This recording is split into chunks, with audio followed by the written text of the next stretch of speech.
और इस वक्त की बड़ी खबर आ रही है, बजट में मिडिल क्लास को टैक्स में राहत मिल सकती है। ये बड़ी जानकारी मिल रही है सूत्रों के हवाले से। 12 लाख तक आय वालों को टैक्स में रियायत मुमकिन है। 12 लाख तक वेतनभोगियों के लिए टैक्स रेट में कमी संभव है।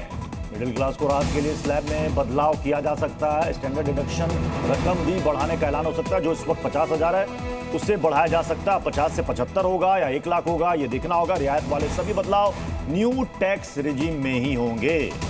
तो सरकार न्यू टैक्स रिजीम को बढ़ावा देने की कोशिश में है और जाहिर सी बात है कि इसमें ज्यादा से ज्यादा स्पेंड करने की और लोगों को प्रोत्साहित किया जाता है, यानी लोग ज्यादा से ज्यादा खर्च करें, बचत के बजाय उपभोग पर फोकस किया जाए। और इसी को लेकर के मुकेश जैन जी, मेरा सवाल आपसे था कि सरकार तो ज्यादा प्रोत्साहित कर रही है कि भाई आप ज्यादा खर्च कीजिए, तो किस तरह की राहत की उम्मीद इस बार की जा सकती है?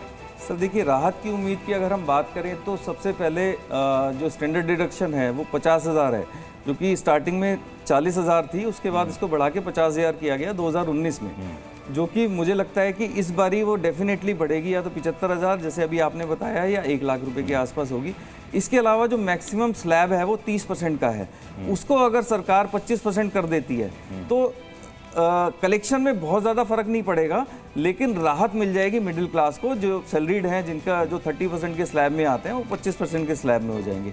इसके अलावा अगर आप देखेंगे तो सरकार सिर्फ न्यू रिजीम को प्रमोट कर रही है। जैसे जिस समय न्यू रिजीम आया था तो उस समय न्यू रिजीम, ओल्ड रिजीम को डिफॉल्ट किया गया था, न्यू रिजीम को आपको ऑप्ट करना था। जबकि इस साल से क्या हुआ कि न्यू रिजीम को डिफॉल्ट कर दिया गया और ओल्ड रिजीम को आपको ऑप्ट करना हुआ। ठीक है। आप अगर जगलरी समझेंगे गवर्नमेंट की नहीं, तो... लेकिन एक संकेत इस ओल्ड और न्यू रिजीम में सरकार ने दिया था कि हो सकता है कि आने वाले दिनों में सिर्फ एक ही ऑप्शन रहे, और वो रहे न्यू टैक्स रिजीम। बिल्कुल वही रहेगी। सर मैं रिटर्न फाइल कर रहा हूँ, रिटर्न फाइल में अगर मैंने 100 रिटर्न फाइल किए तो 100 में से 95 में न्यू रिजीम में ही फायदा है, ओल्ड रिजीम में फायदा है ही नहीं। तो इसलिए अगर हम बात करेंगे तो न्यू रिजीम की बात करेंगे, ओल्ड रिजीम की ज्यादा बात करने का कोई फायदा नहीं है। ठीक है जी।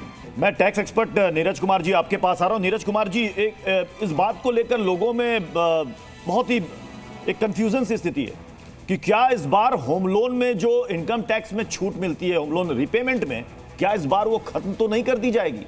अगर सरकार ऐसा कर देती है कि साहब ओल्ड टैक्स रिजीम नहीं, अब सिर्फ एक ही टैक्स रिजीम होगा, न्यू टैक्स रिजीम, उसी को हम बढ़ावा देंगे, तो वो जो मिलता है ओल्ड टैक्स रिजीम में, होम लोन में जो रियायत मिलती है इनकम टैक्स में, वो तो छिन जाएगा। देखिए प्रत्युष जी, 2 टैक्स रिजीम इस समय हमारे इंडिया में चल रही हैं। एक तो पुरानी रिजीम, एक नई रिजीम। न्यू रिजीम में ये वैसे भी पहले कोई बेनिफिट नहीं मिल रहा था। अगर ओल्ड टैक्स रिजीम में भी अगर ये होम लोन का बेनिफिट ले लिया जाएगा तो इससे तो आम आदमी की जेब और काट ली जाएगी। तो जो लोग नया अपना घर परचेज करना चाहते हैं, इकॉनमी बूम कैसे होगी? जो लोग अपना नए घर का सपना लेकर बैठे हैं और चाहते हैं कि सरकार से उनको कुछ उसके ऊपर छूट और बेनिफिट मिले, तो वो तो उनकी जेब में एक और कटौती हो जाएगी। तो मुझे नहीं लगता सरकार ऐसा कोई कदम उठाएगी। रादर देन इसके न्यू टैक्स रिजीम में सरकार को ये होम लोन का बेनिफिट देना चाहिए, जो कि अभी नहीं मिल रहा है। ठीक है, नई टैक्स रिजीम को आप प्रमोट करें, लेकिन उसमें जो पुरानी टैक्स रिजीम के जो बेनिफिट्स हैं वो कम से कम जो है पास ऑन करें।